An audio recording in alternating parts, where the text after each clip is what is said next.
frontier. This is Football Daft with Stephen Purden, midfield dynamo and average actor, Chris Toll, target man, suspicious character, and with the top end of Stevenson, Welcome to Football Daft, the daftest Scottish football podcast around. My name's Stephen Purden, and let's welcome the team. First, a man who loves homeschooling as much as he loves Neil Lennon right now. It is Chris Toll. Mate, talk to me. You alright? You're having a tough time. I feel sorry for you now, if I'm being honest. Honest to God, man. You gonna agree? Take football out of the equation, right? You're doing it, John. You're doing it. Yeah. Is it no an absolute nightmare? It's horrible. I'm only doing it 2 days a week, which I'm thankful for now. Get yourself to fuck. Moaning about it, you're only doing it 2 days a week. Sorry, mate. Sorry, part-timer. Fuck's sake. Part-timer, I'm like the teacher that you would get and you would rip the piss out of. See the one that was only in for the day? Back in high school. Yeah, you see the young team are fucking, they've found a wee idea how to not answer questions. They've changed their, see how their Zoom name to reconnecting with ... and then sitting there fucking going like that. So don't answer questions. That's brilliant. That's brilliant, isn't it? And now let's welcome a man whose finger is on the pulse with homeschooling at his cradle. What's happening, mate? You know what I mean? How's it going? You know what I be shot? You know what I be shot at to get, mate? Oh, no, because I'm away doing the radio, innit? I'm on the radio every morning as Chris Stephanie. He was all that kind of stuff. But you're here for 10 o'clock or something, you know? Yeah, no, man. But I've got podcasts, no, you know what I mean? So it's kind of... Essential worker. I keep working, mate. Fucking news and all that on the radio. I did the travel, mate, come on. It does take travel, you can't lie, you can't argue with that, can you? Okay, so you think, mate, I think that it's got potential, man, to be like a show, like taking these shots at us doing homeschooling, you know what I mean? Like BBC Scotland, give them a bell, they'll fucking put it on. Aye, they put test driving, they tell them, man, they'll certainly do that. What's that? I was in. I done a wee shot, you remember, in the motor test. So you did, man. I know. We done it. No, remember we done it. Mine asked me to be on it, Gradle, but you didn't have a kid seat. Well, it's funny he's mentioned kid seat because I got him out his house to come and film something with me, driving a car round about Glasgow. It lasted about an hour, and then it came back the next day. Your arms were all the seatbelt. Ken, the seatbelt wasn't on right, so they fucking made us film it again. No, see that absolute fucking cream puff Gradle would go in if I said to him, you need to sit in a motor with me for an hour, with this mad guy on his arse at the back filming you and two fucking dash cams looking at you basically. We need to do it all again. The more of the huffy that went in, he's like, I do appreciate it, mate. I do appreciate it, but you offered me, what was the contract? It's worth like £1 or something. It was £1, remember that? No joking, Toll, I'm not joking. The contract said, well, we will pay Stephen Purden the sum of £1 British sterling. That is the God's honest truth, isn't it? Because they so basically what you're telling me, Stevie, is you're worth the same as Rangers. Now let's get down to the football chat, shall we? Right. No, that's true story. What they did pay you £1, didn't they? I still don't think they've paid me it. Because I didn't think I signed the contract. I'll screw you up next week, mate. Nah, it's alright, mate. Forget about it, man. Just buy me a coffee, man. Right, anyway, troops. That's more than a pound. Hey! Coffees, man. I think Morelos had too much coffee last night. Aye. Do you know what? That boy's got a bad bit in him. Thanks, sir. Toll's not biting to the coffee part, man. Yes. Do you know what? It's probably something that's bypassed me again, Stevie. Aye, it is, mate. You need to get back on Twitter and all that, mate. You know what? I'm back on Instagram. Right. But, mate, what you're going to do is you're going to send me a link to some fucking hang about the Rangers players getting doped. Their coffee, the doping scandal. And we're going to go, mate, that's about 2 weeks going to try to battle. Oh, wait a minute. Is somebody saying that the Rangers players are fucking... There was a Celtic blog came out and the guy was fucking so serious, right? Going on about how Rangers are doping their players. It's like putting the stuff out of their coffee and all that. Do you know what I mean? So that's what me and Gabe will try to wind you up about. For fuck's sake. But it's funny, man, because too, you're not the only one. There's loads of football fans that are just not picking up all the patter now. They've been in about it for the last 9 years, and then this year they're suddenly, I can't bother with football now. Can't bother with football. I've not seen it. Oh, that's not the case at all, mate. That's not the case at all. It's just like Stevie says. I'm not tuned in because I'm not on Twitter anymore. I've got a Twitter for my movie podcast, but that's got about fucking 8 followers or something like that. So, and I just try to keep it to movie stuff, so I don't follow the football on it. But like I say, I'm back on now Instagram. So there we go. I am Chris Toll. If you want to give me abuse through private messaging, brilliant. Let's do it, lads.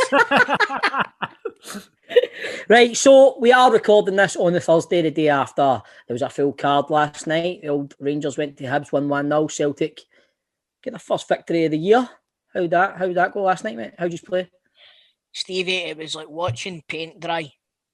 Honestly, it was fucking garbage.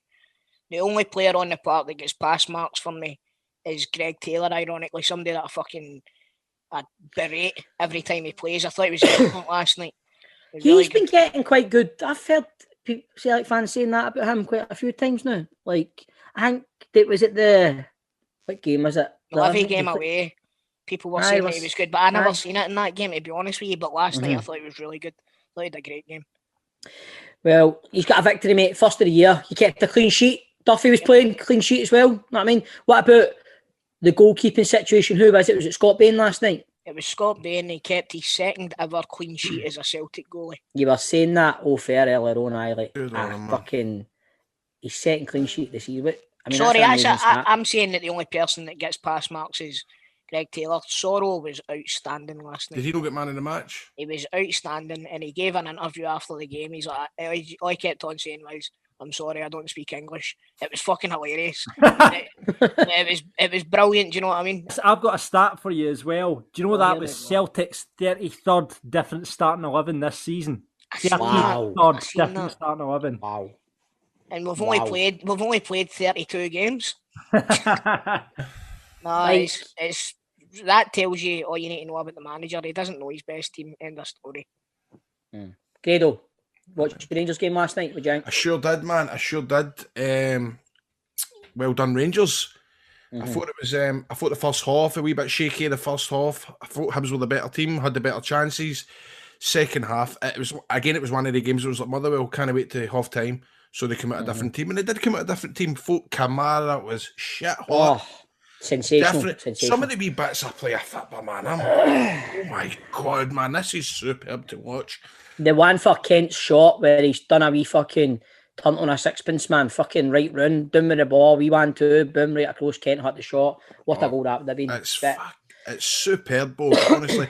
But I think they look comfortable in the second half, as you do, man. 83 minutes. It's the 83rd minute for half an hour every game. Do you know that way? Aye.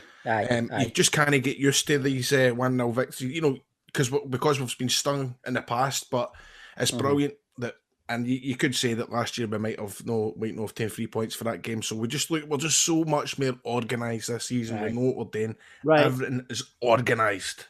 The question is then, boys, you said I know it's coming. We have our Rangers Daft podcast, which you can get on our Patreon channel, patreon.com/Football Daft. The last couple of months on Rangers Daft, right? I have asked you the question: is the league done? And you said at the end of January you would tell me. I've always said if we get through February unscathed, away you broken ass. Right, pause in the vice right now, Stephen Purden and Grado. Is the league done? Right. Yes. The league is done. For me, I think the league is done now. Where's it? Chris Toll's done. Gone. I think it is. I think it is. I mean, I did say to myself, we did say January, and I just can't see Rangers losing 6 games. There is no way that we're going to do that. And if it comes back to biting his ass, it will be the biggest fucking mega I'll be ultra. honest with you, mate. There's no way Rangers are going to lose 6 games, but see, even if they do, Celtic are only going to win every single game. We need to win 8. We need to win 8 games now, and we've won the league. I've looked at the fixtures for right. The way I look at it now, man. Right, if you lay the fixtures down in front of me that we had at the end of November, if you said right December, starting for December, for then to January, the fixtures we need to go to Easter Road, we need to play Celtic, we need to go to Fir Park, we need to go to Pittodrie. If somebody told me you're getting through that, we only dropping 2 points, I'd go, what I did say, me and Grado did say, get through that reasonably unscathed, we should be in a good position. And to add the factor on top of that, Celtic have absolutely had a fucking meltdown, we can't throw this away now. No. Do you know what I mean? It's too big a gap. Even if Celtic win their games in Hon, it's too big a gap. I mean, You know we're what talking about last night's game, the Hibs game, but the game on Saturday, we're talking about it in Rangers Daft. Again, superb. Aribo played, was tremendous goal. It's just, things are looking up, you know? I think Glenn Kamara is... I think he's off the summer, man. Aye. They're going to be... I think he'll sign a new contract very soon, but then Yes. after the Euros, he'll go, and he's our biggest asset now. He could go for anything he wants to go for because he's that good, in my opinion. Jeremy Frimpong, away to Leverkusen, doesn't want to play for Celtic anymore. Toll, what's your thoughts? It's a good bit of money for you, I'll tell you that. Aye, it's good. It's good bit of money for the new manager coming in. Aye, can 11.5 million play up front? Fucking disaster. Well, It's a disaster! it's a catastrophe. Right. No, in all honesty, but right, John will back me up here. I've been a big fan of Frimpong. However, he doesn't seem to have worked on his weaknesses. Right, he's an exciting player to watch when he's going forward until he gets to a certain point, and then he can't put the ball into the box. Now, to get 11.5 million or whatever it turns out to be, regardless, you know, it's a lot more money than we paid for him, right? It's good business, but you know, fucking the balance sheet doesn't win trophies, and I don't know. See if they reinvest the 11.5 million, fair enough. But do I trust them to do that? They are fuck. You know what I mean? It's just it's one thing after another. Well, you've just signed Ben Davies. You've just seen breaking news there, Chris. What do you make of that? Well, he's like you said, John. He was quite coveted by a lot of teams down in England. So the fact that we've managed to get him hints to me that his manager might be coming up here at some point and all. You know what I mean? Alex Neil's his manager, down there, am I right? Yeah, he is Preston manager, I mean? right? That your pick, though? No, but it's something that popped into my head when I heard that we had signed him. Who is it? I mean, because there's something about that in it where your team needs a new manager. I know that, you know, it's evident that Celtic fans are looking for, they want a new manager. Who do you want? I want to know who you want. For reputation's sake, and although he hasn't really been a success down south, I would like us to try and get Frank Lampard, because the eyes that it would put in Scottish football, Lampard versus Gerrard. That would be box office, man. Box office. That would be, aye. It would hurt me a wee bit. It would hurt me a wee bit. Oh, I like Lampard. Aye, but I liked Gerrard. That's what I said in Rangers Daft.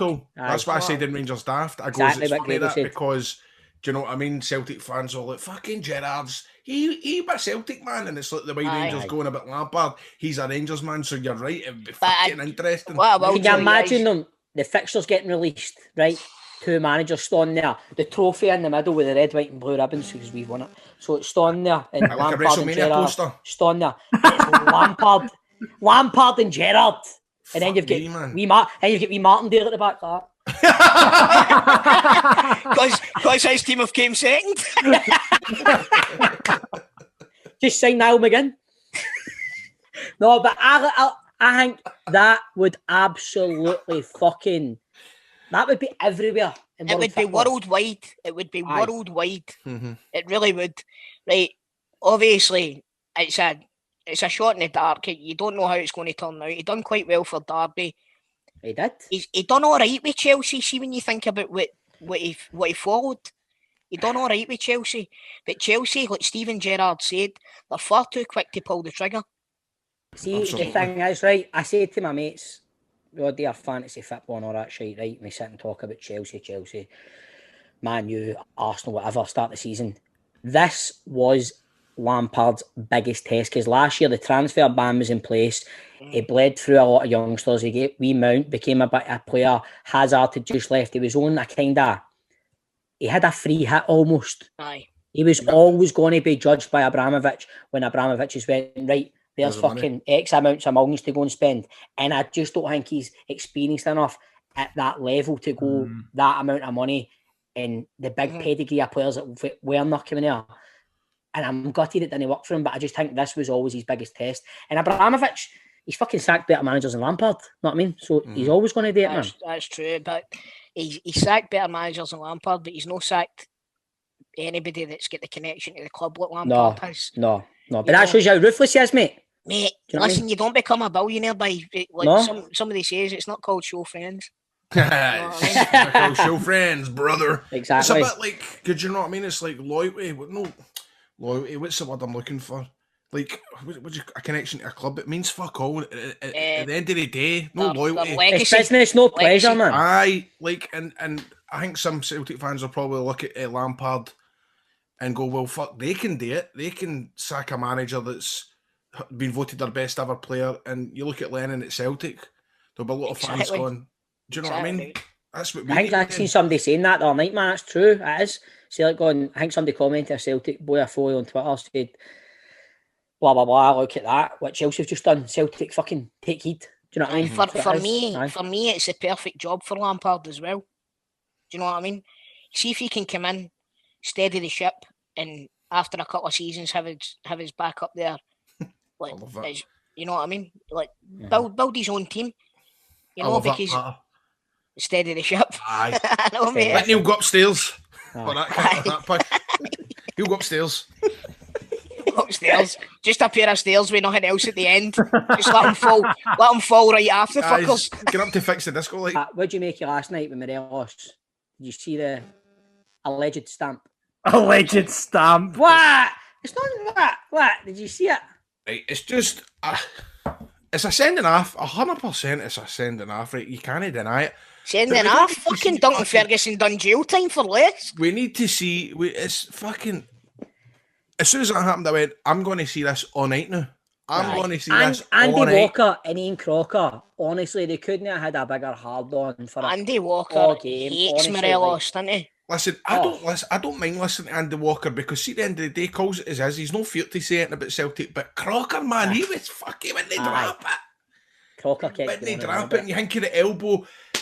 Celtic against Livingston 2 weeks ago. I can't remember. It was a Celtic centre half gave him the elbow. Bang, that's it. I know it was near the end of the game, but was it no comparison, man. The manager's not coming in and saying anything at the end of it, and you two as Rangers supporters must be looking at it again going, "What a stupid fucking idiot!" I mean, listen, Gerrard will have dragged him after that game, regardless of the fact that he got the winner. Don't know what else you can do, Tom. I don't know what else he can do. Yeah, he is. I mean, how many Gerrard times must be like that, right? Get this guy to fuck. Gerrard's reply button, the interview on Sky after it was brilliant when that Luke Chalmers? Luke Chalmers? Luke Chalmers, he's like that. Would you think it, blah, blah, blah. And Gerrard said, I've not had a chance to watch it yet because I just could tell how cold you were out here waiting on me to come out and talk to you. So I just had to dump to it. Do you know what I mean? Do you think the decision's made now that Morelos has gone in the summer? Because you can't have that. You just can't have that. The thing is, but he can only go if teams come in for him. Exactly. Do you know what I mean? So it's like he's not exactly had a great season, and he had this season in his life last season, and he didn't go. So, mate, we're in the exact same boat with Edward as well. Oh, yeah. Except the only difference is Edward doesn't fucking commit in GBH every other week.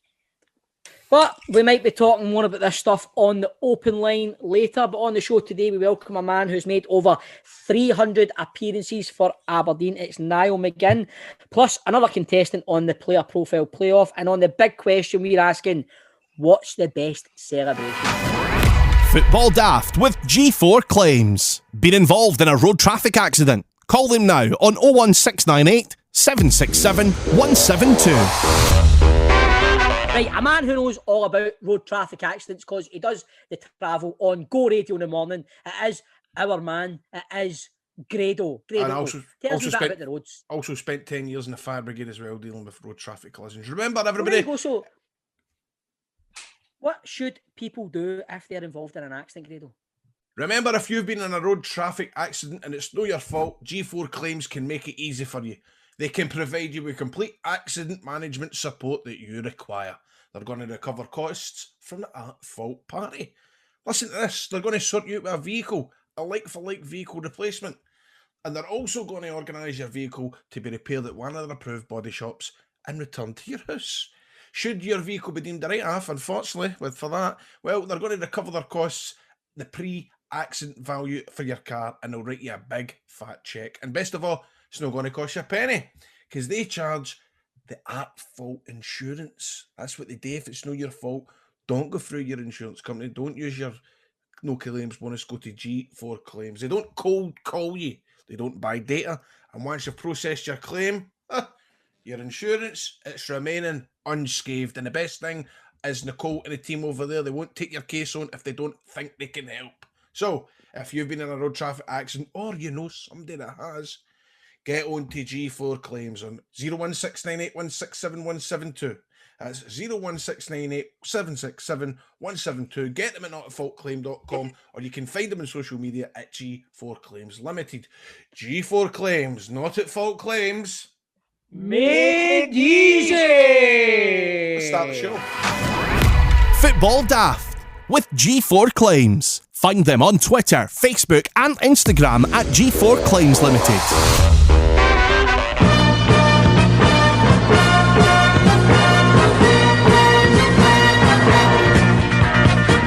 It's the Football Daft open line where anything goes. Would you like to talk about Frimpong's move to Leverkusen? Maybe you're a high bay completely agent at the League Cup semi, or perhaps you want Grado's recipe for roast chicken, which you did on the weekend there. What did you put in it, Grado? Well, it's chorizo stuffed chicken. Chorizo. What? Chorizo stuffed chicken. Chorizo stuffed chicken, and it was cannellini beans. Cannellini beans, thank you, Phil. Basically, just type into Google Gordon Ramsay chorizo stuffed chicken. I'm going to tell you something, mate. That was as impressive a photograph. Yeah, a meal that one of my mates has cooked as I've ever seen. But there you go. You might want to ask Grado about his cooking tips and get cooking tips for Grado. You can remember that for next week. But let's charge on with the open line in the company of Stephen Cavins, Graham Goody and Chris Delahunt, and go to our first caller, who is Ian Milne, who has been on before, and his middle name is McCoist, believe it or not. How you doing, I've got my Football Daft t-shirt on. I'm good, Joe. Hey, good, that's mate, a crack good. t-shirt, mate. Loving it. I know. Nice, I wonder mate. where I got it. I know. John, do you know anything about this? Yeah, you can get Football Daft merchandise if you want. Let's get the plug in there. shop.spreadshirt.co.uk/Football Daft. You can get Football Daft t-shirts and all manner of merchandise up there. So there you go. But don't buy anything until we renegotiate our contract so that we get a fucking slice of that action. There you go. Ian, you're on the open line. What would you like to put to the panel?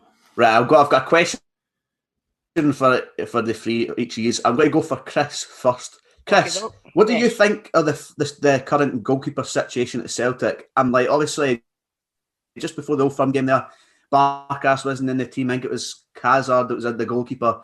And eventually, just before the game, it was the game just before the Old Firm game, he brought Barkas back and says that he's the number one. And now he's at the team again and brought in Scott Bain. So, but I don't think he actually knows who his number one is, eh? Listen, I don't think the guy knows his arsehole for his ear hole, and I'm not going to lie to you. I don't think he knows what the hell's going on. That, like you said, Barkas brought in, he's our number one. Fucking then flip of the coin and Scott Bain's the number one. Something's happened. That was surprising to last night, I think. Because it was just, it felt, because as you said, I don't know, was it last week Lennon said he's my number one, we need to give him time, and then suddenly he's like that. I don't know, I don't know if any of you know, I don't know why he's would know, but does Barkas speak English? Because I think there might be some sort of problem with the communication with the defence, especially with that first goal against Livingston. It was... But surely the language of football, man. That's it what must I'm be thinking. like, Like, come on, you know what I mean? It's like, you're a goalie. It's fucking mine. You know, but it's fucking keep it up. I think at the end of the day, the Barkas situation, there sometimes just comes a player you sign and it's just not working out. I just think the bottom line is it's just another kind of unfortunate set of circumstances. Celtic have paid $5 million for him. He's come in. He's no hit the ground running. He's no settling. He doesn't look comfortable. He looks like a rabbit in headlights. He doesn't look like a goalie. It's just one. No, he doesn't. He doesn't. And No. do you know what? There was a wee kind of graphic put out by somebody that should remain nameless, and it was about all the stats for Barkas fee signed for Celtic. Aye. And like this year, he's no made a save. Aye. I generally can't see him. I've not seen I can't think of any time he saved the ball. But see, the thing is, Grado, I was watching the game last night, right? And Peter Martin is commentating on the Celtic games now for some reason. And they said that Scott Bain, throughout his entire Celtic career, has only had one clean sheet. Really? Now, what about that for a statistic for a Celtic goalie? I actually think he's not that bad a keeper either, Scott Bain. He's not a bad shot. He's good with the ball, his feet and all. His distribution's good. Because he Well, that's this day and age, mate. I mean, a lot starts for the back. I know, mate. Did he not play Rangers in his first game? Aye, and he conceded 2 goals, but he had a great game that day. Aye, he did have a great game, didn't he? I remember that. Aye. What's your question for Grado, Ian? But what is your favourite sandwich filler apart from? Oh, now that's a top question, Ian. Top question. Grado, you know mine, my man. Oh, by the way, Toll's good at giving you piece suggestions as well, right? Aye. However, Toll, did I send you the picture of my coronation chicken for the other day? You did. I look nice. Right, this is my right. Listen to this, right, Ian. This is because just before you come on, we were talking about how I cooked a roast chicken stuffed with chorizo. Now, what I did with the leftover chicken was I got a bowl, picked the chicken off it, put it in the bowl. I got yogurt, mayonnaise, mango chutney. Is it mango chutney? Mango chutney, Aye. right? And a wee bit of chili powder. You mix it up with the chicken, stir it in, and then use it as a coronation chicken, and it was superb. And you can what I like to do with coronation chicken? Put prawn cocktail crisps on the coronation chicken. Plenty of Lurpak. But I will suggest Tolls. What was yours again? Salt and vinegar. Cheese and onion, salt and vinegar. Cheese and onion squares. Cheese and onion squares on a roll. But we're using Dairy. Did you not say that? Dairy? Aye, Dairy, sorry. What's your favourite sandwich while you're on in? Probably like an eggy ming. Get in there, wait a minute. What is eggy ming? What is that? Well, my mum said it once. Eggy ming piece. It's basically egg mayonnaise. Right. Plenty of the egg, the mayonnaise, plenty of salt. Tell me this one. Do you put paprika through it? No, I've never done that. Because that's a gimmick in it with eggs in it. They put smoked paprika on it with it. What do you call the eggs? Deviled eggs. Deviled eggs. So there you go, mate. Coronation chicken, homemade. Bob, can you look any more disinterested? What? I'm telling you my fucking coronation chicken recipe. Mate, I listen to your recipes. Cheeky bastard. Right, Ian, what you got for Stephen? And the last one for Stephen. Stephen, I'm aware that Shell Suit Bob, is he a Celtic fan, the character Shell Suit Bob? Yes. When did you find out this, and what was your reaction to it when you found out that your character was a Celtic fan? I found out probably, we started filming 2002. It was probably that towards the end of the first series when my mate came in as a writer for the show, Mark McCarty, who's now the boss at our BBC Studios. He's a big Celtic man. He made the character, he wanted some more football stuff in it. He knew I was a big Rangers fan, and he specifically wrote that my character was a Celtic fan, and he was in a coma. And there was a scene that he wrote. I was in a coma, and they put a Celtic scarf at the top of my bed and put Celtic buff. No, I thought you were going to say that, mate. I thought you were going to say that. They put rosary beads as well. You were in a coma, and in your coma, you dreamt that you scored the winning goal for Celtic against Rangers or something. Did you know that?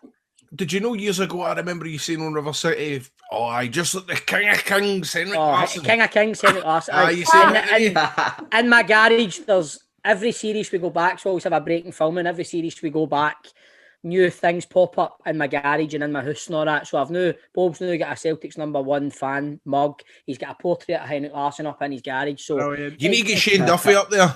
Aye. You know what, mate? I suffer from art, but do you know what? I just go home, mate. Do you know what, Stevie? If nothing else, it shows how good an actor you are, my man. Very versatile.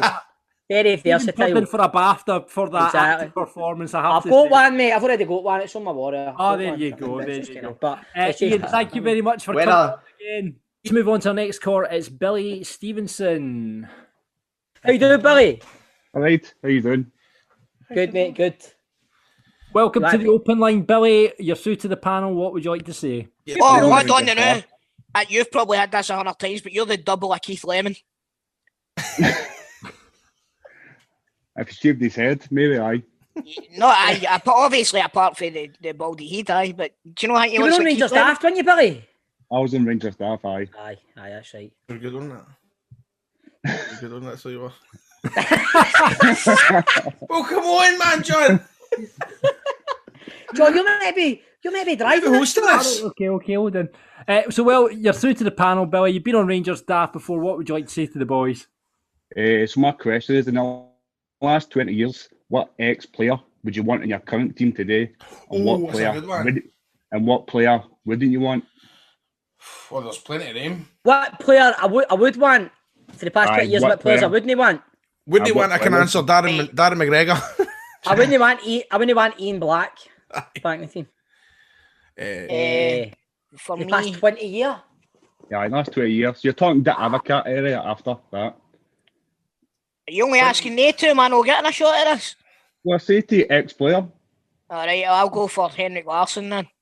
You need a goalkeeper, Chris. No, I know. You need Boric.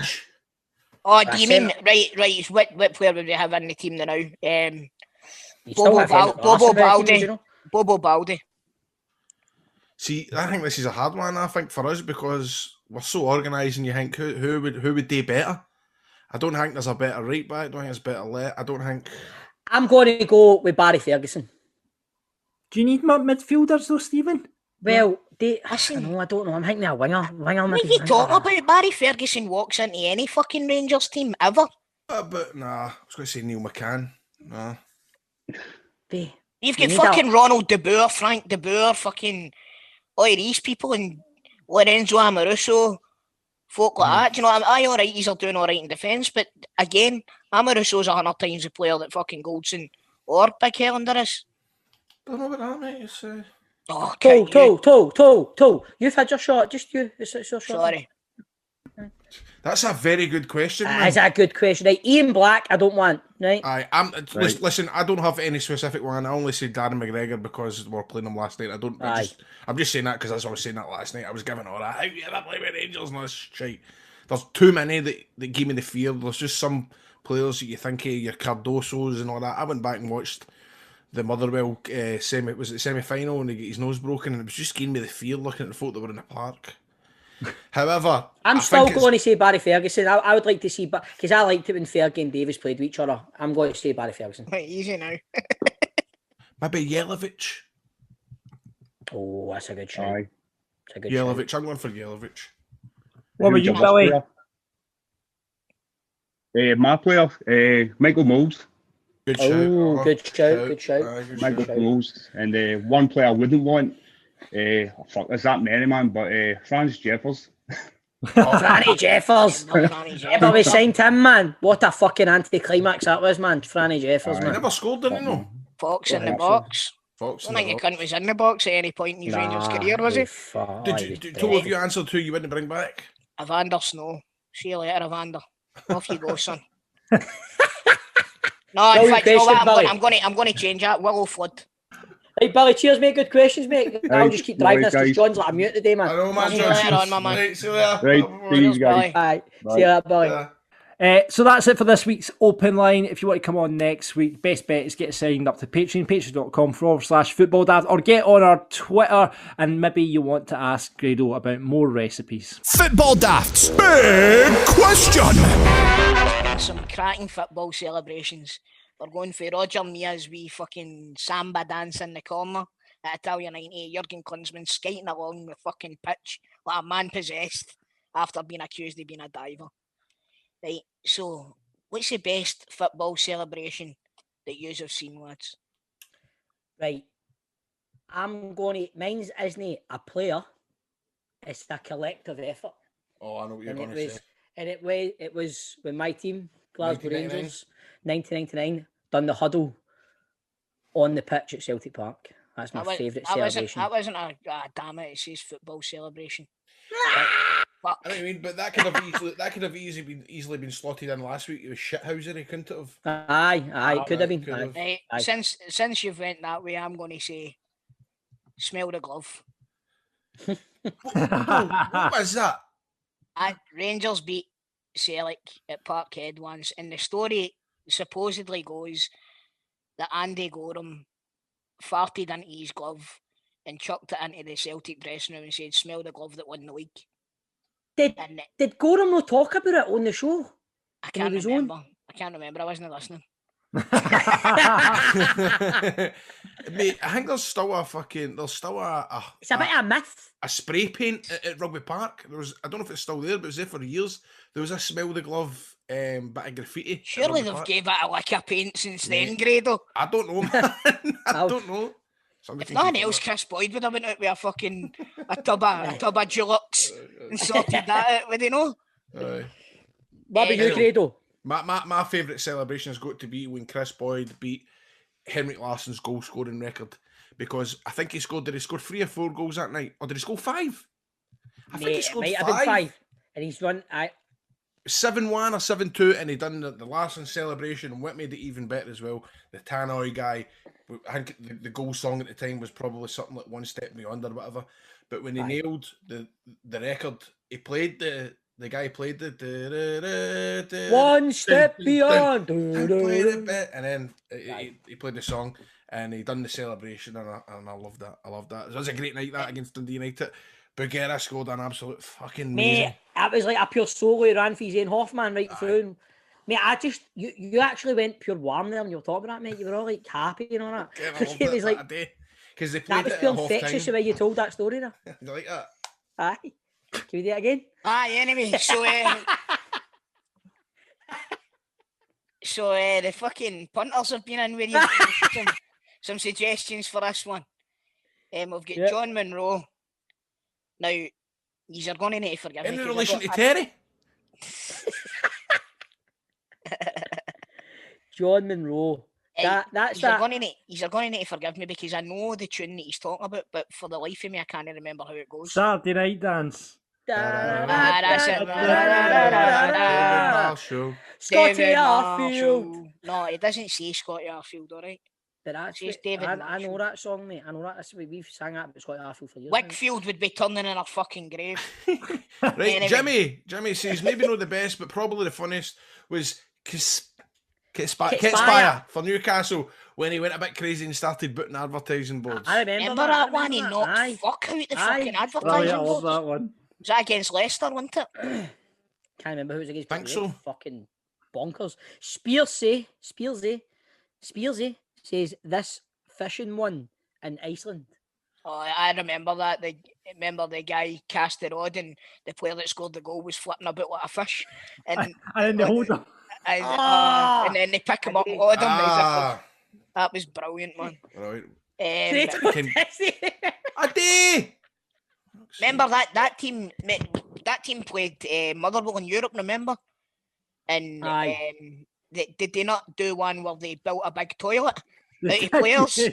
They built a big toilet out of players, remember? And they somebody had a shit. Aye, somebody done a shite on it. That's brilliant, man. The next one we've got is Spears Badingi. He says Marco Tardelli at the World Cup final. Brilliant. Iconic. Pure nostalgia. Absolutely iconic. I'm laughing, right, because the way the guys worded this one, Louis, he said Craig Beattie running halfway around the Hampden track after scoring against Celtic like a fan who just won a competition to take a winning penalty for your team. Looked like a regular fan too, only with worse physique. Not even a Hearts fan, but still makes me laugh. Remember? That was funny. It's like, he didn't look right, didn't he? No, he looked like it was like the penalty competitions at half time or something, and he'd scored a goal. Do you know what I mean? Wasn't even a fucking penalty either. Any remember 1994 World Cup? Remember USA? Bebeto scored the goal and he done the cradle, and then everybody that's ever had a win since has copied him. John says South Africa goal celebration with the dancing at the World Cup. Wasn't that just great? Bobby Fowler pretending the lines were coke. There we go. That was a good one. But do you know, there was another one as well, and it was the Hull one. Remember the Hull one? Oh, Jimmy Bullard. When they were after Phil Brown had gave them on to. They were ripping the piss out of. That was a topper. That's probably the best one. No, my favourite one ever was Adebayor scoring for Man City against Arsenal. Running off right down the pitch. Running all against the way Arsenal. along the pitch to And all you celebrate see was in like front fucking of the Arsenal cans fans. and all That that. was mental. That was mental. That was top shithousery. That was. Glasgow lockdown. We need to read it out. We've already heard this one. He basically says Boyd beating Larsson's goal scoring record and stealing this celebration with his tongue out was a bit of shithousery. There we go. It was against Dundee United or when Grado, when he scored in the charity game. Oh wait. Man. Just come up with a big question every week, doesn't it? Football Daft with G4 Claims. Been involved in a road traffic accident? Get them now at notitfaultclaims.com. It is the player playoff with piesports.com. Your chance to win pies every week on Football Daft. Pie Sports, if you don't know what they do, they're basically their website where you can go on, you can get pies in for the football. They have a range of different pies up there in different packages. You can get Bovril with it, so you can bring the real taste of football to your home while you're watching the games over the weekend. Get them at piesports.com or give them a call on 0141 739 9999. They'll deliver free of charge to certain postcodes across Scotland, and if you get your order in, they can get them there for the games on a Friday or a Saturday. So to win a package from Pie Sports, we play this game, and on to play today, it's Ali. How you doing, Ali? How you doing, Ali? I'm fine, mate. You've been on before, Ali? I was on Rangers Daft. I thought that actually. I mean, you were talking about Rangers. Was that? I don't think I was. It's rapidly becoming Rangers Daft. I'm fucking sitting on, by the way. Don't worry, Chris. We've got Niall McGinn coming on the show later on, so we'll even it up then. Ali, who would you like to play? I don't know. Between Grado or Toll or Stephen, any one of them actually, man. But... Right, okay, I'm pulling out a name. Let's see who's playing this week. You are going to be up against, it's the second week running for Stephen Purden.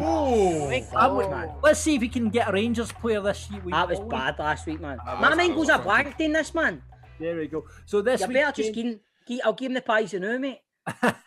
This week, gents, we're heading back to the 2000-2001 season. Chris, I'm sure you had good memories of that one. Yes, 3 good memories that season. Yes, and there you go, mate. Larsson won Player of the Year and Petrov won Young Player of the Year this week, and of course it was Martin O'Neill's first season in charge where Celtic won the treble. Not so many good memories for you guys, Stephen and Grado. No. You hammered us 5-1. Aye, but I remember the fucking 6-2 game at Parkhead. I just bought a new Thomas Burberry jacket, man. Fucking in a rage.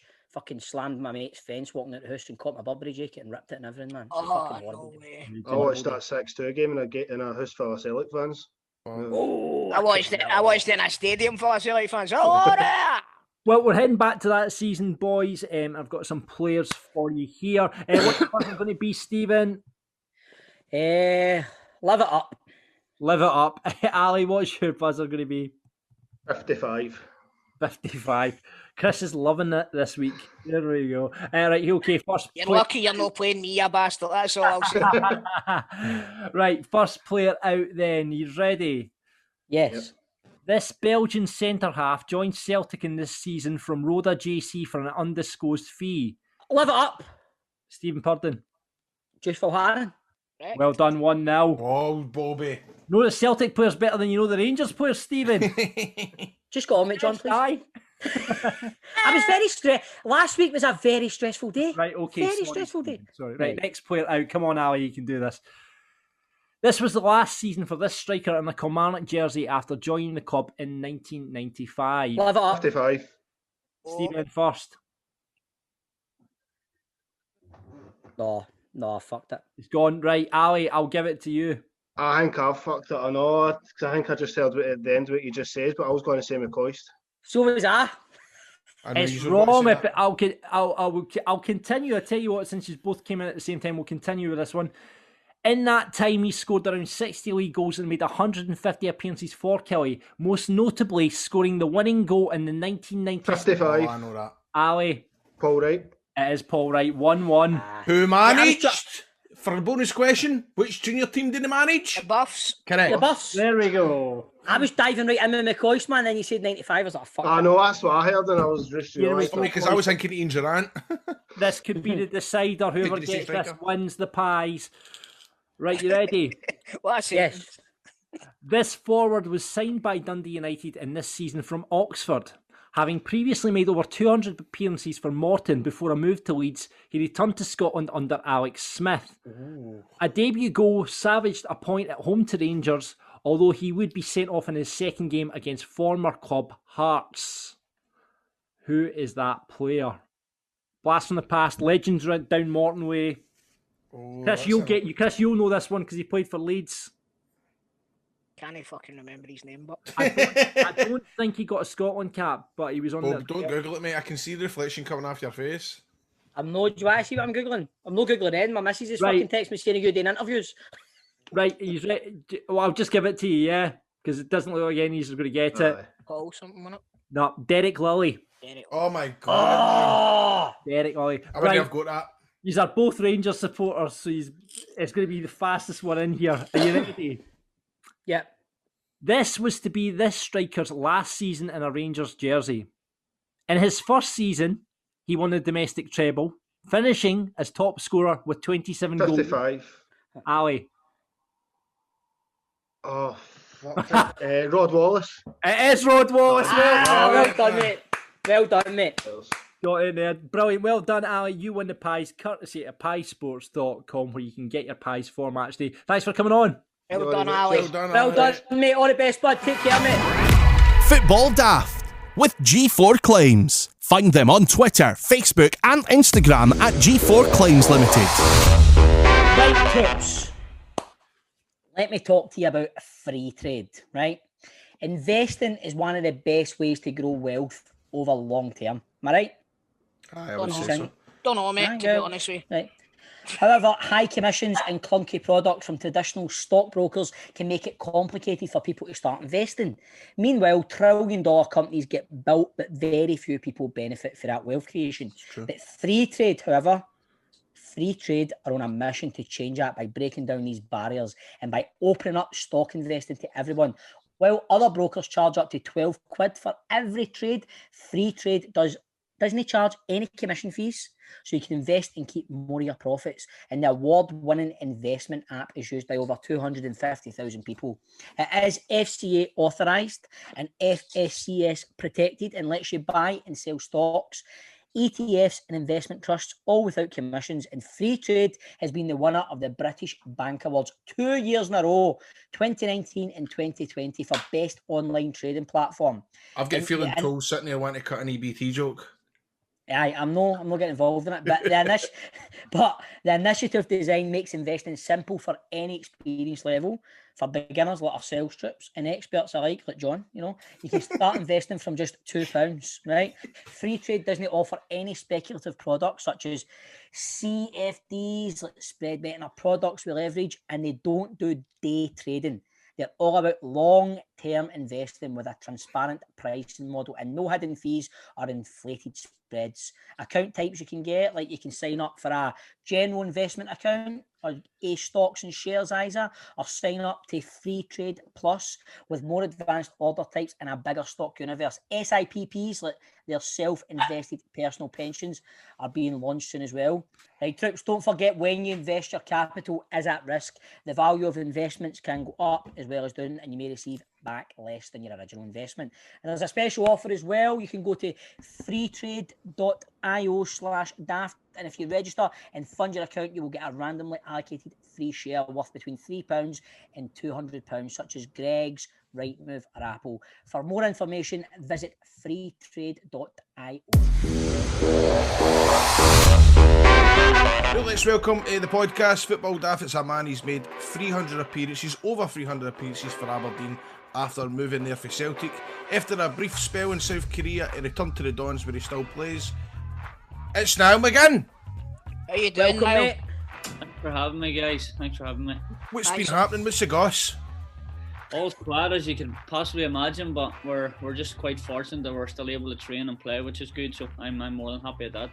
Is it enough of carry on, or is it enjoyable? I've spoke to some players, and they obviously they're relieved that they get to play, but they feel it's just not the same. But you've just got to go on with it, innit?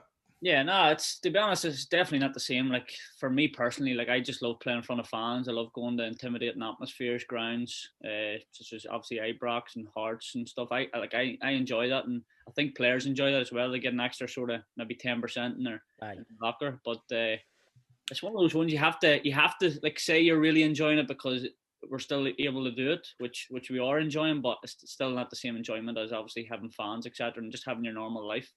I know, and I suppose as well, all eyes are on football players as well, aren't they? Like, it's everywhere, and it feels as if there's a lot of fans out there that are trying to catch football players out with the rules and stuff like that. So that's an added stress. Ronaldo's been pulled up today, apparently. Is he? He went on a ski trip. He went on a skiing trip, and he's been investigated by the police in Italy. Woofed. Crazy. Aye. But it's one of the ones like no fans there, as Grado saying now. I mean, like Aberdeen, the form's been a bit hot and cold. Do you think no fans there has been a hindrance to you, mate? Or do you think, I don't know, what do you think? Do you think that's part of the kind of inconsistent form now and again Aberdeen have had there the past few weeks? No, I think that's because I'm not playing. There you go, Mr. McInnes. There's an exclusive there. If you're listening, we've heard it. Niall McGinn not playing is why your form is hot and cold. Hey, I think, I'm not saying that, I'm not blowing smoke up your arse, right? Rangers playing Aberdeen, honestly, you're one of the names I look for and go, you always can cause a bit of bother. Do you know what I mean? Like, what's the deal there? How have you been not been in the team as much? Is there any reason? What have you done? Aye. You got a ski trip? I'm still waiting to find out as well. But no, the thing is, it's, as a professional footballer, you just take it on the chin, but it is very frustrating. I think, especially this season, I think since I've been to Aberdeen, I've probably been one of the most consistent players there. With considering, like, I've scored maybe 84 goals or something for Aberdeen, and I've contributed. I've always tried and set myself targets every year of double figures, especially being sort of a wide player, number 10, and obviously creating assists. And I've always been high with assists over so many years. And you talk about Rangers stuff. It's games that I want to be involved in. I remember, like, when obviously Rangers came to Pittodrie and we drew one each in a cup game, and they were buzzing with obviously the replay to go back to Ibrox, and we end up going down there in the cup game and we beat them 2-0. I scored the first goal after a few minutes, and the score at Ibrox was massive for me. It's something I've always dreamed of doing, and like I've always like enjoyed going to like Ibrox, and I've always, like, for me, I've been quite lucky over the stint that I've been at Aberdeen. We've always done well at Ibrox, more often than not. We've obviously had a few bad results, but I think I've won there 3 or 4 times, which is not many sort of players and sort of teams can say they've done that, if you know what I mean. So, I just have to be patient. Don't get me wrong, there's obviously been other players who've come in and done well, but I still feel I've definitely a lot to give. It's just, I'm like any player, young or old, you always need to run the games, and I haven't got that this season, and that's obviously been down to obviously the manager making his decision, and you obviously have your opinions, he has his, but I definitely feel that I should be playing. Right. What's McInnes like? Derek McInnes to play? Like, what's he like to play under? What's his training and stuff like?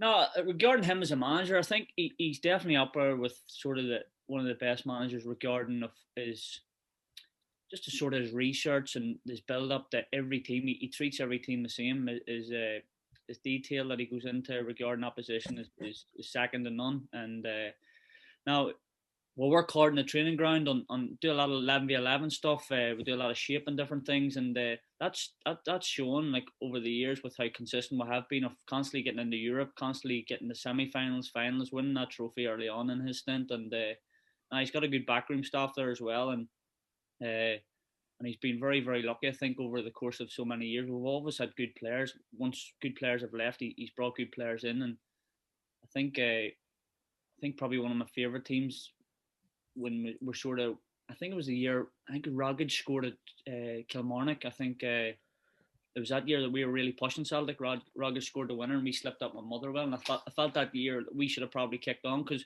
I remember the midfield we had with Ryan Jack, Graham Shinney and Kenny McLean, and then with a front three of myself, Rooney and Johnny Hayes, and we were brilliant that season, but we probably sort of underachieved. But at the same time, we've obviously come up against these good Celtic teams that you obviously can't complain about. Like, I was thinking there when you were saying that now, when like Rangers weren't in the Premier League and like you were pushing Celtic, is Have you got some regrets where you think we should have won the league that year? Is there any regrets we sit and go, we let Celtic go for the hook a wee bit that season?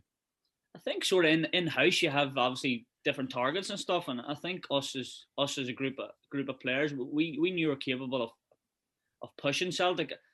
Like, being realistic, you think, like, obviously it gets to a stage where I think it happens most year. You just try and stay as close to them as long as possible, and if you stay close to them most of the season, anything can happen. But you just sort of financially, the players, the big squads that they have, they always sort of kick on, and it is hard to compete against obviously Celtic and Rangers as it is now. And actually, I think that season definitely we should have ran them a lot closer than what we did with sort of the squad of players we had, and it was just getting that consistency. Aye. Great players.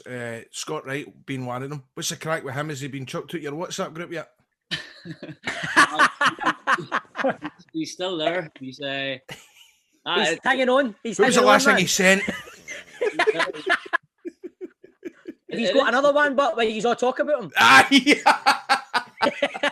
Groups, this is a new group. We'll be talking about him when he leaves us for sure, especially when he.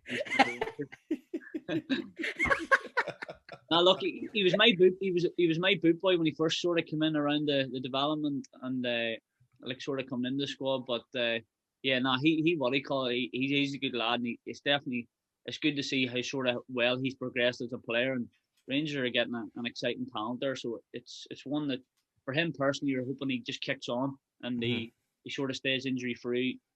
Uses this season for his experience, because this is the first season he's got where he's played every week, if you know what I mean. Aye. There is improvement there, of course there is. He needs to add goals to this game. He needs to add assists to this game, and for him personally, hopefully he can do that when he goes to Rangers, but obviously not against Aberdeen. Aye, Niall, just you and the boys go easy on him in training and stuff, mate. Just watch what you're doing. All right, mate. Knee-high tackles from now on. I don't tackle. It's just your big Constantines and Taylors and stuff. Maybe might smash him around. Just get them tailed. The Grado's fucking. Yeah. Hopefully the ink's dry, so you'll be all right. So, mate, is it true you played under Uwe Rosler as well? Yeah, I played under that madman at Brentford, yeah. I was going to say, what was he like? He's a bit of a character, isn't he? I liked him. I really liked him, but he was a type of character. He was like, train how you play. So he was, but it was a phone call. I was obviously disappointed at the time because I came back at international games and Celtic were heading out to, I think it was America or Australia or something on a training camp. And Lenny said to me, look, you're not coming. Well, I want you to sort of stay here and maybe take a rest. You've been away with internationals, but I knew deep down, like, he didn't want me to go. He maybe wanted to push me out on loan. So that was it. He pushed me out on loan, but it's probably the best thing I did. I ended up playing like 38 odd games that season, and it really stood me in good stead sort of moving forward. But really, Rosler, he was a good man. He was very intense on the sidelines, and as I said earlier, he was like, train how you play, and you had to wear shin pads every day in training. Like, he made us wear shin pads every day in training as well as obviously games and stuff. But no, it was good. And I think sort of going forward, when I've started my coaching badges and obviously becoming a manager, I think I've played under different and unique managers and obviously good managers as well. I can sort of take a wee bit from each manager, definitely. Did you play under Archie Knox? I played under him. Oh, right. You need to ask a question, Grado. You need to ask a question. I was my first season, but I was listening to Mark Randall's podcast and he was telling the story when he was in the changing room. Well, what were you? Were you spunk or shite bag? I don't know if I was. I was probably that first season. Like, it's the only ever season I played as a striker. I remember my agent phoned me up one day and he said, Craig Brown, he's flying over to Ireland here. He's going to look at a player. Would you like to come along? I was out of contract at this time and I said, yeah, no problem. So he picked Craig Brown up at the airport out to my agent Jerry Carlisle's house. He's a mad Celtic fan, isn't he?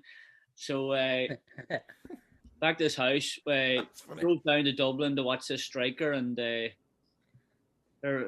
was grand. The game was going fine, and I was just sort of sitting there, and Craig Brown sort of leant into Jerry. Says, like, what's the situation with Niall? He's like, he's out of contract and stuff, and he's like, I'd be quite keen. And I was grand. Craig Brown was sitting in the back of the car, heading up the road. I was in the front seat. He was sitting in the back eating his wee cheese and onion, Tato Chris, I remember it, and he was drinking his wee Pepsi, and he even allowed me to sit in the front of the car, and he leant into me and says, like, how do you feel about coming to Aberdeen? I said, like, I would love to. Like, it's obviously a massive club, and I've played in Scotland. I sort of know the Scottish game. And he said, yeah, but how do you feel about coming to Aberdeen, like playing as a striker? And I said, why not? Like, he said, look, I've seen your sort of career. I know you're fast, you're tricky, you play on the wing, but you've got attributes there. I think you could be a striker. So Craig Brown brought me in as a striker in that first season, and team-wise, it probably wasn't great, but for me personally, it was just an unbelievable season because I scored 21 goals that season. I was up for Player of the Year, and it was just a great season for me personally.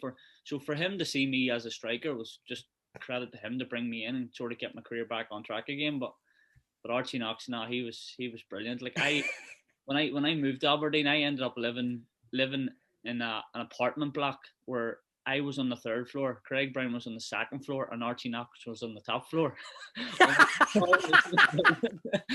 So I definitely had to be on my best behaviour, that's for sure. Did you see Craig Brown sitting eating his crisps and his can of Pepsi go like that? There's that Niall again, Archie, get him! I was obviously single, and I don't know whether there was more girls coming to my house or Craig Brown's house. So now we know who the top shagger was, basically. Is what you're saying, That's your top shagger, Craig Brown. That's amazing, man. That's 9. Is it 9 years you've been at Aberdeen? Yeah, I signed in the 2012-2013 season, January. So I think it was, No, start of the season, 2012-2013 season. Any whispers about a testimonial? Aye. There was talk sort of in the last contract, but it was sort of like agreement more than anything. But obviously with COVID and stuff, it's just obviously all in the back burner at the moment. So. You're looking at a testimonial when there's no fans there, man. What's the point? No, do you know what I mean? I'd love a testimonial, but we'll wait and see. We just need to see what happens after the season and sort of moving forward. But how does it work, testimonials? Is it just all the profits for the gate goes to the player? Is that the deal? But I think the tradition now is that they give it to charity. Right. Is it? Depends if you're like a Wayne Rooney or something, or maybe Niall McGinn who's played in Scotland. Maybe a wee bit going to charity, but a lot of it will be going to maybe a new house. Quite right, mate. Up the stair for Craig Brown again. He can have the wee granny pad outside so he can. That's funny, man. So Niall, looking back, were you a Celtic fan growing up? Obviously. To be honest, I was like, I think it's growing up as any young sort of Irish lad. I think it's always Celtic or Rangers. You'll always have your English team. So I was sort of following Man United. My dad and my brother were always Liverpool fans, so I just wanted to be different.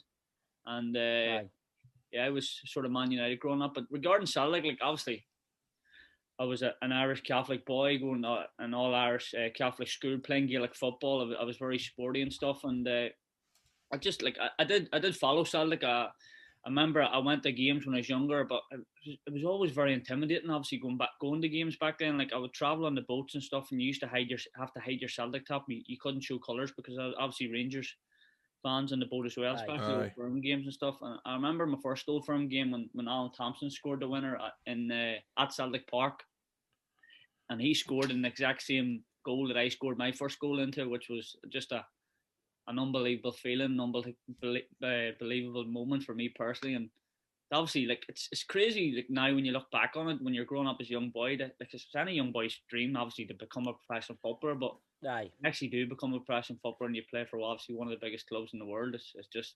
sensational, to be honest. So who was the manager of Celtic then when you were there? Was it? So I sort of signed as sort of a development player under Gordon Strachan, and then I was under Tony Mowbray when he first came in, because I remember I was there for about 4 or 5 months, and I just remember when Tony Mowbray came in, I just thought to myself, look, just have a really good pre-season here, and who knows what can happen. And I remember sitting at home on a Friday night. It was the Wembley Cup at the time. Celtic had played on the Friday night, and then we're playing Tottenham on the Saturday. I got the phone call on Friday night to say, look, you need to jump on a plane here. You're coming down to play the feature in the Tottenham game. And I was absolutely buzzing. So to make my debut at Wembley against Tottenham for Celtic was brilliant. And then I think a few weeks later we played at the Etihad against Manchester City. And then as time went on, when I actually made my competitive debut against Dundee United, it was just a wee bit surreal, like, because I was going playing in front of like 80 people at Dungannon Swiss, to go into Derry City playing in front of maybe 2,000, 3,000 people at the most, to making my competitive debut in front of 60,000 people at Celtic Park. And I was all in a space of about 18 months where it was just like a whirlwind. My world just sort of went from strength to strength, making my international debut. Everything just happened so quickly, which was crazy, you know. So, I wouldn't change it for the world, that's for sure. You like staying in Aberdeen? Yeah, it's a good city. I love Glasgow, to be honest. I love Glasgow. It just felt like, I think there's that sort of, I don't know, I just find people in Glasgow are quite similar to people back home. They're very friendly, easy to get on with, a bit of crack, bit of banter. And I was always fine. Like, I always get on with everyone, do you know what I mean? Obviously, you get a wee bit of grief off small parcel, isn't it? Because I was playing for Northern Ireland, and most Northern Ireland fans are obviously Rangers fans, you know what I mean? So I was fine in that sense. But Aberdeen, good city, nice people, good place to live, just nothing to do. But Glasgow is close to home, and there's plenty to do. Aye. It's why the bands and there's none to do anywhere now, but no, I know. Apart from Second Day podcast, know what I mean? Yeah. What do you think this season then now? What do you think with Aberdeen? Do you think, I mean, there's no much of a gap there now between Aberdeen and Celtic. What do you think? Do you think you could catch them for second place? It's just... I'm being serious. No, you're not. You're wanting us to catch Celtic because you're... Of course I do, mate. Of course I do. You're wanting us to catch Celtic. Grado's laughing because he said, do you think you can catch Celtic for second place as if Rangers have already won the league? You know what I mean? That's what he's laughing at. Listen, it's... pair of scumbags. Pair of scumbags now. A huge grin on his face when he says that, that's for sure. Grado's laughing because he thinks I'm taking a pop at Toll again. Do you know what I mean? I am that, man. That's why you told sitting up there crabbit, man. I am no crabbit, you sure? Yeah. Hey, listen, it's a serious question. It's a serious question. You've still to play Celtic twice, haven't you? I think, I had a team meeting there the other day, and I think these next block of games are very important because Livingston are absolutely flying. So we play Livingston. We play Livingston Saturday, we play Livingston Tuesday, and then we play Hibs away, and then we've got Celtic twice. So these next block of 5 games they'll probably make or break our season. If I'm being honest, I think regarding obviously. We always try and stay in touch with the old firm for as long as possible. Obviously, Rangers are running away with it at the moment. They've been brilliant this season, to be honest. And looking sort of from the outside in, like Celtic sort of haven't been like obviously firing all cylinders, and even sort of watching myself personally, like watching Celtic and watching Rangers, I think there is that difference. I just think Rangers, they've just been so consistent this year, and even when they haven't played great, they're still getting over the line. And I think that was a big difference probably to what they were last year and the year before. When games that didn't play well, they maybe lost them games or went behind. And I think this year, even when they haven't played great, they've still always managed to go over the line. But regarding us, we just gotta each game as it comes, and we know obviously Celtic, they've got a massive squad, and they will want to finish the season between now and the end of the season strongly, and it will be difficult for us to sort of keep in touch. But we'll have to be confident, and if we just concentrate and if we keep giving up these sort of losing 2 points in all these like games were drawn and stuff. Ross County, man, what happened there? I didn't play. It was funny. We were just walking out, and the gaffer's behind me. Like it was like 30 seconds into the game. Like we weren't even sat down. And the gaffer wasn't even in touchline, and they had scored, and it was like, oh fuck's sake! Like, have you been fucking putting up bed sheets outside Pittodrie? Is it you? I must be letting the gaffer's tires down or something. I must be doing something else. So, Niall, you've been in Scottish football for most of your career, but you had a wee stint in South Korea. That must have been bananas. What was that like? Yeah, I remember when it came out, and I was like, Jesus, like nobody could believe it. But it was interesting how it all came about. Ki Sung Young that I played with at Celtic, his dad was the president of the football club. So this South Korean agent got in touch with me. I put him in touch with my agent. They got speaking, and obviously Ki Sung Young said a lot of good things about me, which was good. And the thing that attracted me most about it was a new experience. And all my family's obviously back in Ireland. I didn't have a girlfriend or anything, and I was sort of on my own. I just thought, why not? New experience, go and experience it. Have no regrets. But for the Ki Sung Young's dad and the agent, both of them flew from South Korea to Belfast. Spent a couple of days in Belfast. Got to meet me in person. Got to meet me as a person, see who I am, and I was grand. And that was a big thing for me, like for me to go there, for them to make the effort to come across and obviously show that interest that they want to sign me. I just thought, why not go for it? But regarding the experience, it was it was a good experience, but it was difficult for me. I was like 3 hours south of Seoul, which is the capital city. The team I signed for, like we were struggling. Like I signed halfway through the season. I just didn't really get going.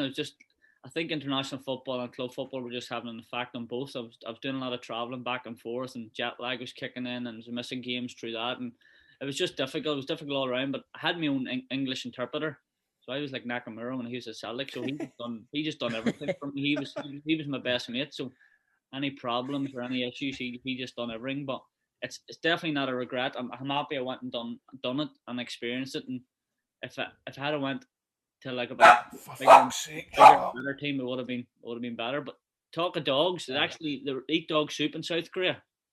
Really? No way. We used to go out.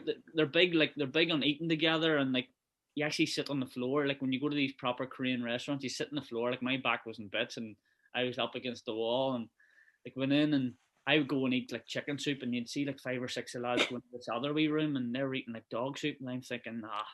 That sounds barking. That's not right, but man, that's not right. That's not. Grado, even I mean, you like your grub, man, but Niall saying when he was in Korea, they had dog soup. You had what's dog soup? Aye, dog soup. Aye. Oh no, I can't go that. I didn't eat it personally. I had chicken. You better love, man. It's see, I can. There's nothing. See how when you see Ricky Gervais, right? I love him on Twitter, but see when he starts sharing all this. The dog animal cruelty videos. I can't go, mate. It makes me want to grate. And does it tell you? Does it say like golden retriever or just dog? Like, do you know what I mean? I just went to the chicken section, thank God. But even like the main meals, like they're big into their big pots in the middle where they just boil everything. So you'd like the people walking out with like octopus, and octopus is just jumping about the place, and then they throw it into the boiling water, and then obviously it dies after a while, and then they just start eating it. But Niall, see, cut you off. Octopus is right. Do you like documentaries? I would do, yeah. I like true crime documentaries and true. So they are. If you right, we'll get to that. But listen, Octopus. Type in, go and watch Netflix tonight. Right, it's called My Teacher Octopus. Right, and it's about a guy that stays in South Africa, and in the water where he lives, there's an octopus. Right, and he sees it one day, and then he goes back the next day and he sees it. He ends up having a fucking full pelt relationship with this octopus. They high five one in there. They dance. He's got all the footage. It's brilliant. They don't fall in love. They're just good pals, right? And well, the octopus dies right in the end, and it's very, very sad. Right? But you need to see this, man, because octopuses, they're like ducks. They see how you'd think like fishes are just fucking. They've got nothing, but they know love and all that. Talk about dog soup and talking about this and that food, not octopus. Do you know own restaurants now? Yeah. So. When I was at Celtic, my agent, he's always fingered a lot of pies, quite switched on, smart, intelligent man, sort of entrepreneur type character. Obviously been an agent for years, good businessman. He sort of just came to the idea of when I was at Celtic, he's thinking, how do you feel about opening a restaurant, me and you? And I was thinking, great idea. But he thought like in the middle of West Belfast. So West Belfast is obviously all Celtic daft. Mm-hmm. I was right beside the hospital, good location, called the Falcha. So it was a nice, like, sort of good Irish traditional food, all your sort of breakfast, your lunches, and your dinners and stuff. And it was a great idea. So we ended up opening Falcha. And then with having opened Falcha, I had this big opening night. And I thought, yeah, we'll bring like a few of the Celtic players over. So we ended up bringing like 7 or 8 Celtic players over. So it was unheard of. Bobby Petter there? No, he was before. I'm surprised at that. He was... He was chefing in the kitchen. I think he done DJ that night too, so he did. No, so what do you call it? For us at that time, like playing for Celtic was obviously a massive thing, but for me and my agent to bring 7 or 8 like current Celtic players to West Belfast was a massive thing. It was massive in the news back home and stuff, and me obviously opening the restaurant was huge. So we had like McGeady, we had Mark Crosas, Big Jos Hoival, Paddy McCord, Darren O'Dea, and it was just a great few days. Delighted the boys came over and what do you call it, and helped me sort of launch it and different things. And then we later opened a restaurant in West Belfast in a small shopping centre, and it's still open till now. We sold on the first one, and then just before the whole pandemic, me and Jerry, I got on board, and he opened up a pizza place right in the city centre in Belfast, which is a great location. But obviously, with all this COVID stuff, it's just been an absolute nightmare. But it was just a wee interest outside of football that I got involved in, and he obviously got me involved in well, which is. I love that. I think that's brilliant. I was going to say I'd like to try the restaurants and that, but we'd need to go down with different tops and that one, Gado. We'd need to watch in that area in Belfast. I don't know, would we get in that? I'd be all right. You'd be all right, mate. It'd be fine. I would like. Obviously, Jerry was looking after Kyle Lafferty for a bit. He had Kyle Lafferty up around West Belfast and stuff, and it's obviously scary to think, obviously through the troubled times and stuff. But some of the stories, like even Kyle Lafferty, like in West Belfast, you'd never have heard of it if you know. Aye. And then like I had Josh McGuinness. He's obviously from a Protestant background, but I had him down the Gallagate and all before, and like. Aye. Do you know what I mean? And he was obviously treated very nice and stuff, and fans had a bit of crack. And that's the way it should be, man. That's the way it should be, definitely, man. That's like it was always. I was always like sort of good crack. I was very friendly with a young goalkeeper at Rangers. His name was Wayne Drummond. He was an Irish lad, and I used to drive from Celtic training ground to Murray Park to pick him up after training. And really, I remember one day, what do you call him? He was one of the assistant managers at the time. He's a bally fella, but he's a real die-hard Rangers man. Oh, was it Celtic as well? Kenny McDowell, no? No, he's always been a Rangers, but I think he's a wee bit bitter. But he seen me pulling up one day, and he didn't like it. Like really. No, I think he was going mad at the time. But it was one of those things. I just thought it was cool. Like there's me, current Celtic, driving the Rangers training. Was it John Brown? Was it? No, if he says, is it Jimmy Bell? No. Oh, he's not bald. He's not baldy. I just noticed that he said better. Man, but was it when McLeish was there? Was it Watson? That was in 2011, mate. That was years later. I was thinking that and all. That's pure got to do my nothing. John Brown. Should I ask Big Stockman who it was? No, I'm going to end up messaging you at 4 a.m. going, I've got it. It was Durant. Oh, what's that? Durant? Is he? Yeah. What's that? I remember him. Right. Definitely. He didn't take it too well, but I was quite friendly, like Andy Little and Kyle Lafferty and obviously Steve Davis players. They got obviously through the international setup. You know what I mean? But I wasn't in the training ground. I was picking them up outside the training ground. Right. Yeah, I was going to say that. Are you quite pally with Steve Davis?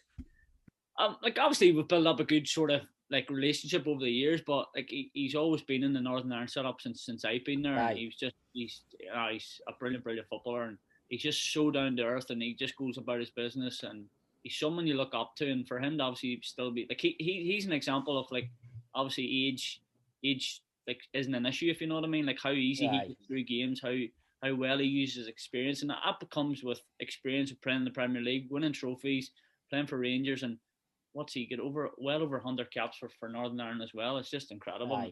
He's like, you ask anyone who's played with him, they'll obviously say he's a great lad, he's this and that, but as a footballer, he's definitely up there, one of the best I've played with. He's different class, man. Even last night, watching the game, just even things off the ball does, his positional sense, you just can't teach that. He's just always in the right place at the right time in the middle of the park, breaking play up. He's different class. What do you think, Tol? He's all right, yeah. Good, mate. Right. Niall, it's been great talking to you, man. It's been brilliant. But at the end of every interview we do every week, we've got a 90-second football quiz. You up for it, mate? I'll have to try it either. Top of the leaderboard, we've got John Sutton and Chick Young on 15. Mark Wilson and Keith Lasley are tucked in behind with 14. While the good doctor Kenny Duker and Kevin Harper are just behind with 13. We've got other selected scores like Mark Reynolds on 10, Lauren Shankland on 7, Ross McCrory on 6. And at the bottom of the tier, it's a tie between Peter Lovenkrands, Derek Johnston, Craig Levine, and Mixu Pathalainen. Anybody on last week? 5. Aye, 5, aye. No, he got 4. Anybody you want to beat on that list there now? Ross McCrory. Oh, there we go, Ross McCrory. Right, he's on 6, mate, so you need to beat him, obviously, know what I mean? But, Grado, you going to ask the questions, mate? Aye. We ready, John? Yep. Is it just me answering them, or do you know the questions, or are you answering them as well? No, it's just you answering them. No, it's just you. But listen, you can't pass. You can't pass. Give an answer. Give an answer, no matter, even if it's all right. Even if it's nonsense. Are these the same questions the same guys had, no, or just different ones? Different ones. Different ones every week, mate. Okay. Are you ready? John, start the clock. What team are currently top of the Scottish Championship? Hearts. Darren Young is the manager of which side? Oh, don't know. Don't know. Pass. Can't pass me. Freaking. And what league do Kelty Hearts play in?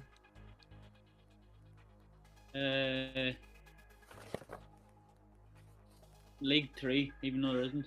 How many caps have you had for Northern Ireland? 62. The Spaghetti Had is the nickname of which team's stadium? Man City. How much is the reported fee for Jeremy Frimpong's transfer to Leverkusen?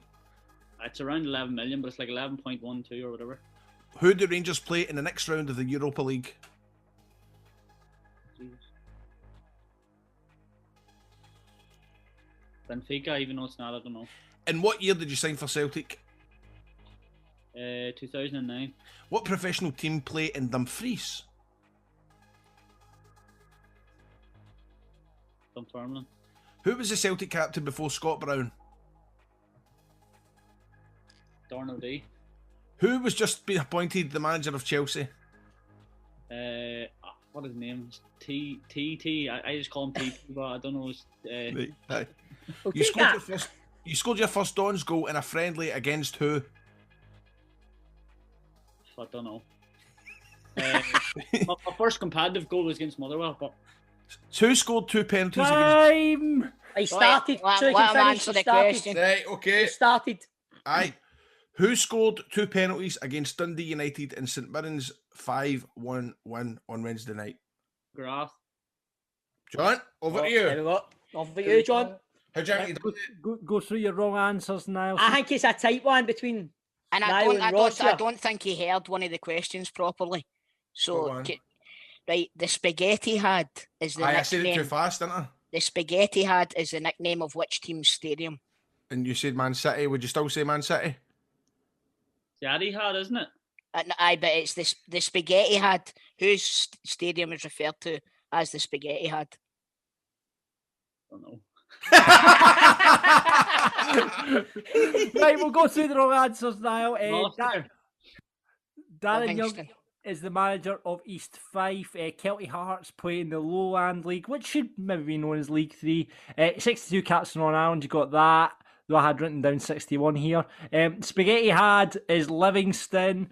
Jeremy Frimpong, it's reported it's 11.5 million that he's went for. I would give him that because we'll never ever know. Aye.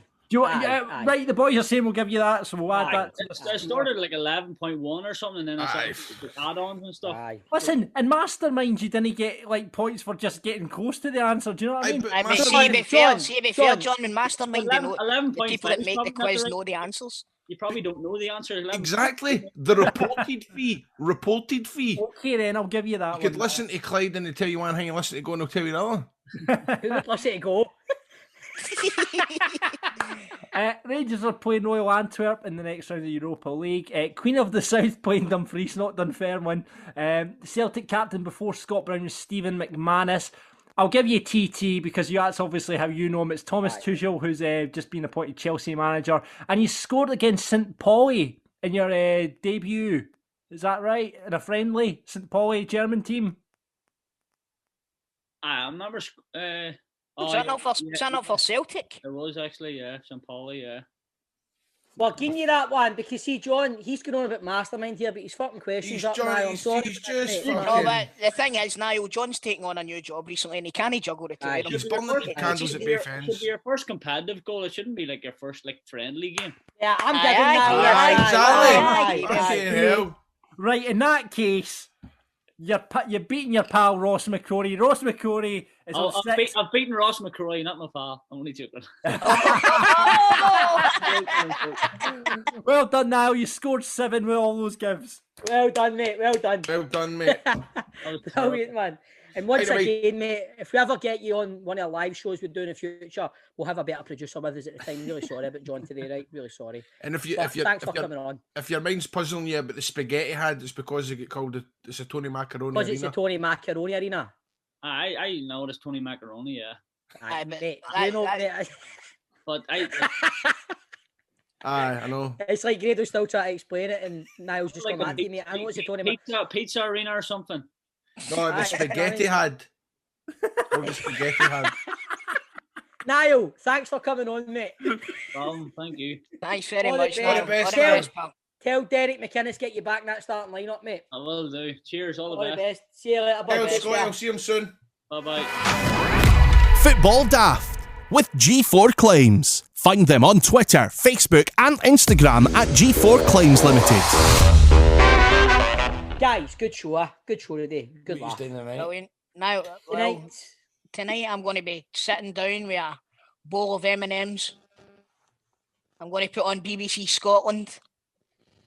I'm going to watch Scott Squad at 10 o'clock. Mate, your product placement has been all over this podcast today. Your Instagram, your other podcast. You're like fucking Alan Partridge today, man. The only thing that's missing is a big cup of juice. Right, sorry, a big cup of Coca-Cola. Right, guys, obviously it's the return of Tam Spraggins and you're doing the scene with Grado. Can you let us in? This goes out on Friday, sort of went out on the Thursday. What is it all about? What happens? Come on. But then if we tell yous, then it's not going to be fun for yous to watch. Right, okay. I know, don't, because I'm going to sit. I'm going to sit and watch it. I'm going to support my troops. Yeah, Chris, because me and Jordan are like that, so I will fucking be watching it. Know what I mean? And just let me know this, Chris. Do you refer to Grado as Shagger? No, not once. Oh, that's not once. That's not my character on Scott Squad. I know, but what I'll tell you is that's PC Jack McLaren, isn't it? The word Shagger is used, right? And the retort that comes from Grado, every time I watch it, I nearly piss myself laughing. Have you seen it? You sent me it, mind? Aye, but it was 9 minutes long. It'll be cut. You better not have cut that bit out. See if this comes on tonight and the two years are on for like 30 seconds and it goes off. It will be. It's the same every week in Scott Squad. I don't know, Grado, and I think they might split it into two, like they done with that one last week. Fingers crossed, anyway. Fingers crossed. But anyway, I will be watching Troops, and the day was a good. I enjoyed your company today, Troops. John, maybe a wee bit more room for next week, my man. Okay, aye, waking up. Cut a Pro Plus half an hour before we start, John. Aye, be fucking Red Bull and all that. Know what I mean, but no, you've done well, John. Just do a Robbie Fowler celebration. Well, John, everybody at their own. That's what you need. Know what I mean? That's it. Listen, lads, I'm going to head. I know yous are going to want the Big Brother story, but my door's just went. How can you see looking through those trees? I can't believe that you're alone. See you later, Troops. See you later. Audio Frontier.